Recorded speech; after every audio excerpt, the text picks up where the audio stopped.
గీతతో కోట్ల మందికి దారి చూపించిన అతనికన్నా గురువెవరు?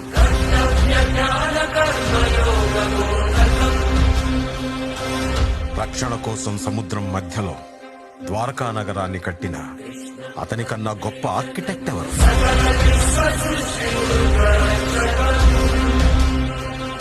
చూపుతోనే మనసులోని మాట చెప్పే అతనికన్నా గొప్ప సైకాలజిస్ట్ ఎవరు? వేణుగానంతోనే గోవుల్ని గోపికల్ని కట్టిపడేసే అతన్ని మించిన మ్యూజిషియన్ ఎవరు?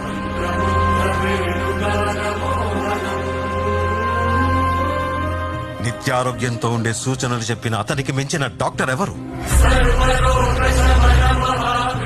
ధర్మం కోసం యుద్ధం చేయమని చెప్పిన అతన్ని మించిన వీరుడెవరు? కరువు కష్టం తెలియకుండా చూసుకున్న అతన్ని మించిన రాజెవరు? హోమయాగాలతో వర్షం తెప్పించిన అతనికన్నా ప్రకృతిని అర్థం చేసుకున్న క్లైమటాలజిస్ట్ ఎవరు? అన్కంట్రోలబుల్ ఆర్పిఎం తో తిరిగే సుదర్శన చక్రాన్ని కంట్రోల్ చేసే అతనికి మించిన కైనెటిక్ ఇంజనీర్ ఎవరు?